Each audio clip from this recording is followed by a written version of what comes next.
Hello students, welcome back to my channel. और इस video में हम लोग स्टार्ट करेंगे क्वेश्चन नंबर 6 एक्सरसाइज 12.3 का।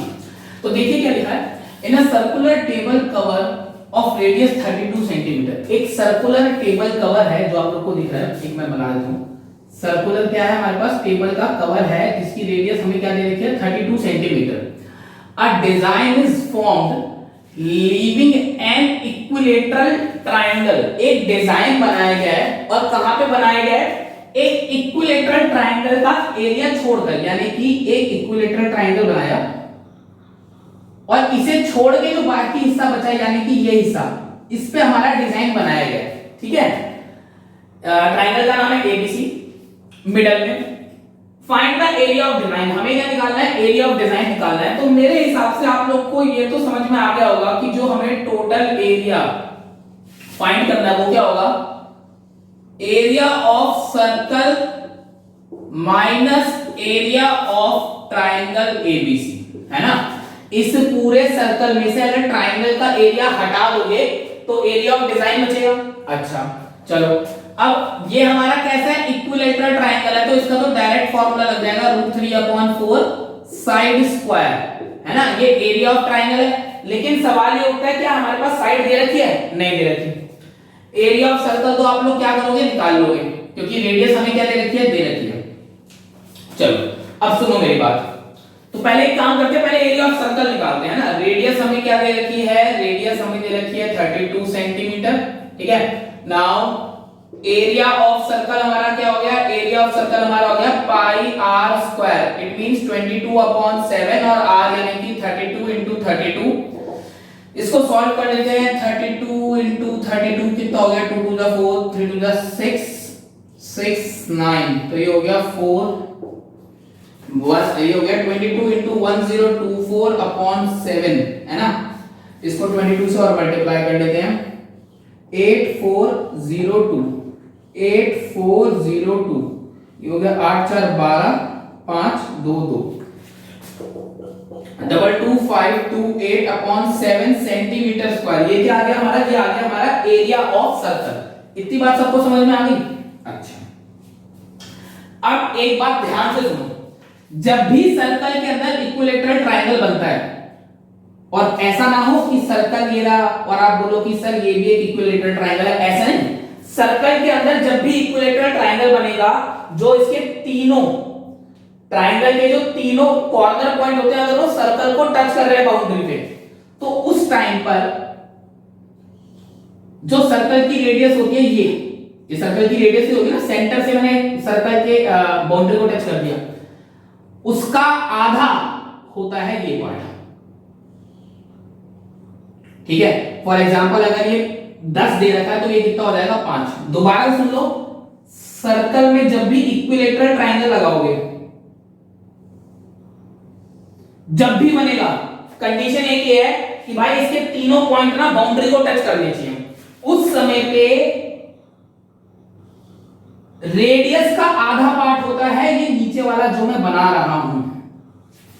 ठीक है, यानी कि अगर मैं बोलूं, क्या बोलूं, अगर मैं बोलूं इस केस में आप बोल सकते हो, यहां लिख देता हूं मैं, चलो यही लिख देता हूं, हाइट ऑफ ट्रायंगल। ये ट्रायंगल की हाइट हो गई ना, ये क्या हो जाती है, ये हमारी हो जाती है r + r/2। क्लियर है, r + r/2 हो जाती है। याद रखो, ट्रायंगल तीनों बाउंड्री, ट्रायंगल के जो तीनों कॉर्नर है बाउंड्री को टच करने चाहिए, तो ट्रायंगल की हाइट, इक्विलेटरल ट्रायंगल की हाइट हो जाती है हमारी ये। इतनी बात समझ में आ गई। तो इस हिसाब से मैं ट्रायंगल की हाइट निकाल सकता हूं।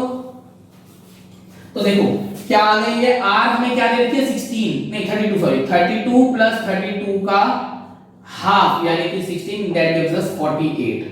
अब ये तो हमने निकाला रेडियस की हेल्प से हाइट को।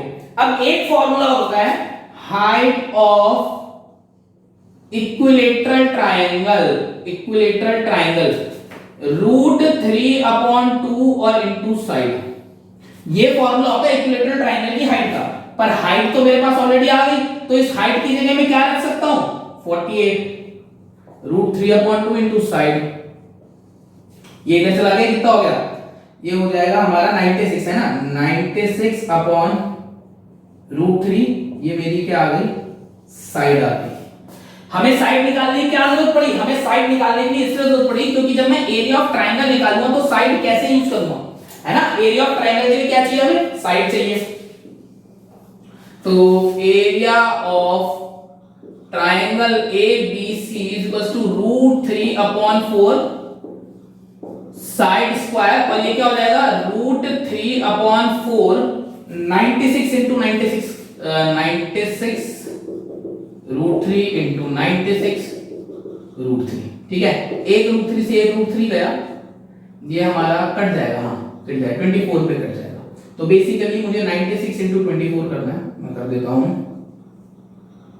6 4 जा 24, 2 कैरी गया, 9 4 जा 36 और 2 38, 12 1 कैरी गया, 9 2 18 और 1 19। तो ये आ गया 4, ये आ गया मेरा 2304 अपॉन √3 सेंटीमीटर स्क्वायर। अच्छा, क्या मैं इसे ऐसे छोड़ दूंगा, नहीं, एक काम करते हैं, हम ऊपर नीचे √3 से मल्टीप्लाई डिवाइड कर देते हैं। तो क्या हो जाएगा 2304 upon √3 multiplied by √3 upon √3। Rationalise कर रहा हूं जिससे कि डिनोमिनेटर में से रूट खत्म हो जाए। 2304 √3 अपॉन में 3, क्या कट जाएगा ये, एक बार चेक करो। 3 2 5 4 बिल्कुल कट जाएगा। तो एक बार इसे काट लेते हैं हम लोग। ये मैंने कैसे चेक करा, 3 की डिविजिबिलिटी टेस्ट होती है, आप सारे डिजिट को प्लस करके देख लो, अगर वो जो सम बन रहा है अगर वो 3 से डिविजिबल है तो हमारा नंबर भी 3 से डिविजिबल होगा। जैसा आप देख सकते हो 4 और 3 कितना हो गया 7, 7 और 2 9, 9 3 से डिविजिबल होता है ना, तो इसका मतलब ये पूरा नंबर भी क्या होगा 3 से डिविजिबल होगा। तो अब जरा देखें कितने में जाएगा, 7 6 8, तो ये हो गया 768 √3 हमारा आ गया। अच्छा, अब टोटल एरिया हमारा क्या है, टोटल एरिया स्टूडेंट हमारा है, टोटल एरिया हमारा है area of circle. Area of circle हमारा क्या आया था, ये था 22528 upon 7 minus 768 √3 centimetre square. NCERT में आई थिंक इसी फॉर्मेट में आंसर छोड़ रखा है। ठीक है स्टूडेंट्स, तो एक क्वेश्चन बहुत ही आसान था, इस चीज को समझ लो कि ये कब होगा, ये तब होगा when equilateral triangle is inside circle. ये मैंने लिख दिया, ठीक है। और याद रखें उसके तीनों पॉइंट हमारे सर्कल की बाउंड्री से टच होने चाहिए। ऐसा ना हो कि आप सोचो भैया सर्कल तो ये ना और यहाँ पे बना दो, या फिर ऐसा करो यहाँ बना दो, अब ये करना, ऐसे नहीं होगा। ठीक है, तो चलिए स्टूडेंट देखते हैं क्वेश्चन नंबर 7 क्या हमारा। यस स्टूडेंट्स, तो देखिए क्वेश्चन नंबर 7 क्या है। In figure ABCD is a square. ABCD हमारा क्या है, स्क्वायर है, यहाँ पे मार्किंग कर देता हूं। ठीक है, ABCD एक स्क्वायर है ऑफ साइड 14 सेंटीमीटर। इसकी साइड हम लोग को क्या गिवन है, इसकी साइड हम लोग को गिवन है 14 सेंटीमीटर। ठीक है, with centres A, B, C, D and D। समझो ध्यान से क्या कहा गया है, इन्होंने हमसे कहा कि भाई ये A, ये B, ये C और ये D, इनको सेंटर मानकर with the center ABC and D 4 circles are drawn such that 4 circle बनाए गए। अब इन्हें सेंटर मान के तो मैं सर्कल ऐसे भी बना सकता था, कैसे, ऐसे, है ना, और एक छोटा सा बना दिया, मेरी मर्जी। इन्होंने ये थोड़ी बोला कितने बड़े बनाने हैं अभी तक के क्वेश्चन में। फिर आगे देखो, such that मतलब कुछ इस तरीके से सर्कल बनाए गए हैं। इन्होंने क्या बोला ना, 4 circles are drawn such that each circle touch, her circle touch कर रहा है एक्सटर्नली, एक्सटर्नली मतलब बाहर से, 2 ऑफ द रिमेनिंग 3 सर्कल। देखो 4 सर्कल बनाएंगे ना, एक इससे, एक इससे, एक इससे, एक इससे। क्वेश्चन की लैंग्वेज को समझो, बहुत आसान है। इन्होंने बोला such that each circle touch externally, जो हर सर्कल है वो बाहर से टच कर रहा है। किसे टच कर रहा है, 2 ऑफ द रिमेनिंग 3 सर्कल्स। भाई जो सर्कल है ना वो बचे हुए 3 में से, बचे हुए 3 कौन से हो गए, एक तो ये वाला हो जाएगा, एक ये वाला हो जाएगा, एक ये वाला हो जाएगा। इन तीनों में से 2 को टच कर रहा है। किसको टच कर रहा है, 2 सर्कल्स को। आप देख सकते हो जो ये वाला सर्कल है, ये वाला सर्कल इसे टच कर रहा है और इसे टच कर रहा है। ये वाला जो सर्कल है, ये वाला सर्कल इसे टच कर रहा है, इसे टच कर रहा है। ये वाला जो सर्कल है इसे टच कर रहा है और इसे टच कर रहा है, ये वाला जो सर्कल है वो इसे टच कर रहा है और इसे टच कर रहा है, यानी कि हर सर्कल बचे हुए 3 में से सिर्फ और सिर्फ कितनों को टच कर रहा है? 2 को। Find the area of shaded region. हमें क्या निकालना है? हमें निकालना है एरिया ऑफ शेडेड रीजन, हमें निकालना है। तो अब कैसे निकालेंगे समझो बात को। देखो हम इतने सारे क्वेश्चन कर चुके हैं, एरिया ऑफ शेडेड रीजन निकालने के ना 2 या 3 ही तरीके हैं हर क्वेश्चन के लिए। क्या? या तो आपको डायरेक्ट फॉर्मूला बताओ, है ना। फॉर एग्जांपल मान के चलो एक स्क्वायर टेबल थी, ठीक है, या रेक्टेंगल टेबल थी, इस पे ये शेडेड पोर्शन था और आपसे पूछे कि एरिया ऑफ शेडेड पार्ट बताओ, तो आप डायरेक्ट एरिया ऑफ सर्कल निकाल सकते हो। या फिर क्या, आप ये चीज चेक करो कि कौन से एरिया में से कौन सा एरिया हटाने से एरिया ऑफ शेडेड पोर्शन आ जाएगा। बात समझ में आ रही है? कौन से एरिया में से, देखो सिंपल सा लॉजिक है ना यार। एक बात बताओ, आप ऐसे समझो, जो अधिकतर जो शेडेड पोर्शन का जो एरिया होगा, है ना, शेडेड पोर्शन एरिया, वो क्या होगा? कंप्लीट एरिया, है ना, कंप्लीट एरिया। अब ये कंप्लीट एरिया क्या है मैं बताता हूं। Complete area minus area of unshaded portion, ठीक है, बात को समझो। हालांकि ये कंप्लीट एरिया वाली लाइन हर जगह फिट नहीं होती, लेकिन मैं क्या कहना चाह रहा हूं उसको समझो। मैं ये कहना चाह रहा हूं कि शेडेड एरिया निकालने के 2 या 3 ही तरीके हैं, या तो डायरेक्ट फॉर्मूला बेस्ड क्वेश्चन है, या फिर कैसा है कि आपको ये आइडेंटिफाई करना पड़ेगा कि पूरे एरिया में से मैं क्या रिमूव करूं कि मेरा शेडेड बचे। तो मैं यही वाला तो रिमूव करूंगा, मैं अनशेडेड पोर्शन का एरिया रिमूव कर दूंगा कंप्लीट एरिया से। अब ये कंप्लीट एरिया का क्या मतलब है? इस क्वेश्चन में अगर मैं समझूं ध्यान से, तो ये हमसे कहना चाह रहा है कि भैया शेडेड का एरिया बताओ। कैसे बता सकते हैं? देखो हमने क्या करा, हमने ध्यान से देखो, जो शेडेड पोर्शन है वो बीच में कहीं है ना, ये शेडेड पोर्शन बीच में कहीं है। अगर मैं एक क्वाड्रेंट का एरिया, क्योंकि ये तो 90 डिग्री का होगा, है ना, और बोला है इसे सेंटर मान लो, ये सेंटर है, यानी कि इतना पोर्शन मेरे लिए क्या हो जाएगा? रेडियस। इतना पोर्शन मेरे लिए क्या हो जाएगा? रेडियस, है ना। और यहां से एक सर्कल ड्रॉ करा गया। तो अगर मैं इस सर्कल में से, मान के चलो इस सर्कल में से इस क्वाड्रेंट को हटा दूं, तो कैसा रह जाएगा मेरे पास? कुछ ऐसा सा रह जाएगा। बात समझ में आ रही है? कुछ इस टाइप का रह जाएगा।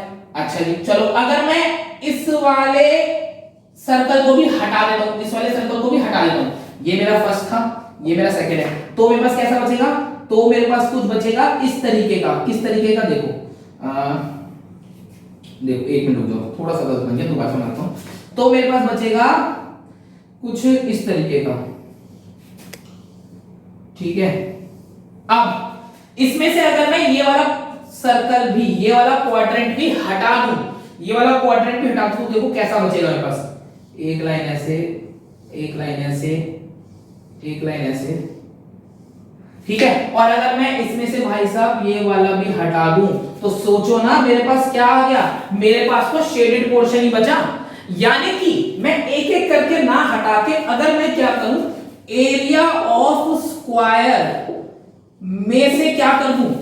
एरिया ऑफ 4 क्वाड्रेंट्स को अगर माइनस कर दूंगा, तो मेरा शेडेड एरिया आ जाएगा, है ना। मैंने क्या करा, इस पूरे स्क्वायर में से इस क्वाड्रेंट को हटाया, इस क्वाड्रेंट को हटाया, इस क्वाड्रेंट को हटाया, इस क्वाड्रेंट, चारों क्वाड्रेंट्स को हटा दिया, तो क्या बचा? ये बचा, that is area of shaded region. तो ये करने के लिए हम देखते हैं हमारे पास क्या क्या चीजें हैं और क्या क्या चीज की जरूरत पड़ेगी हमें।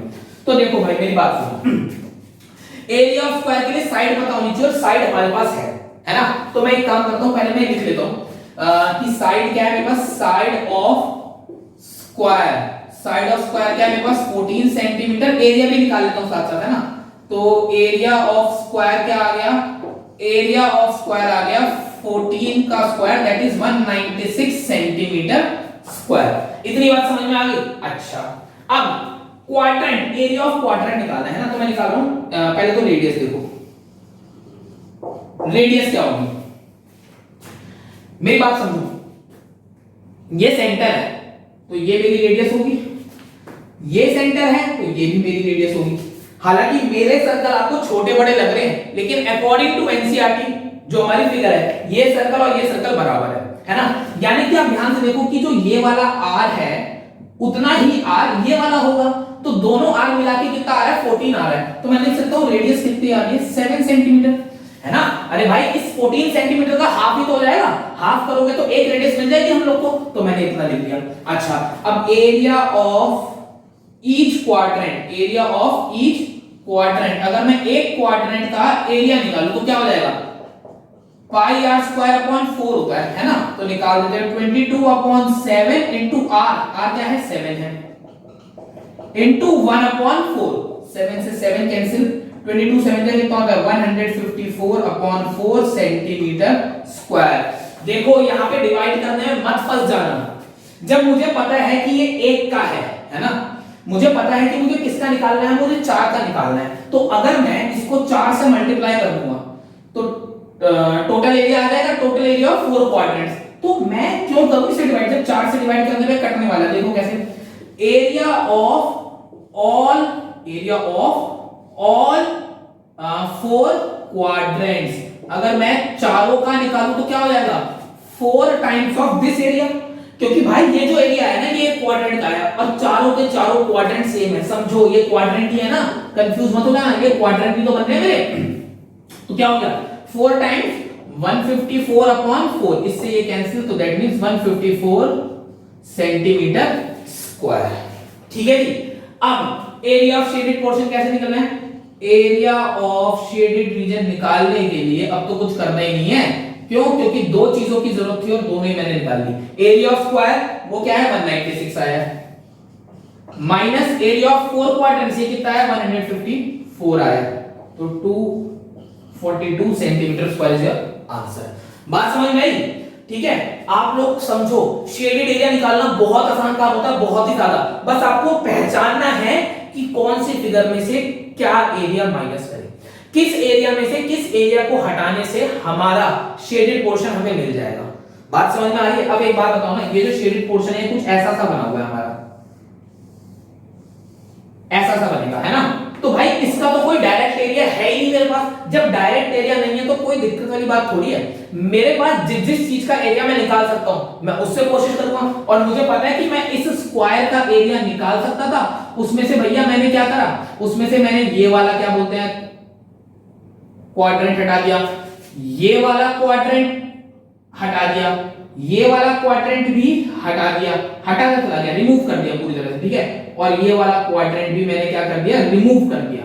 इन सब का एरिया जब मैंने हटा दिया तो एक बात बताओ ना, अब ये क्या बचा, अब तो बोलोगे भैया सर्कल बचे, अरे सर्कल का तो मैं काउंट ही नहीं कर रहा था, मैंने जो एरिया रिमूव करा वो किस में से करा है, मैंने तो स्क्वायर में से करा है। बात समझ में आई, मैंने किस में से करा है, स्क्वायर में से, तो स्क्वायर में से जब हटा दिया तो फिर तो शेडेड रीजन ही बचा, क्लियर है। अच्छा चलो स्टूडेंट्स, इस वीडियो में बस इतना ही, अब हम मिलते हैं नेक्स्ट वीडियो में, थैंक यू।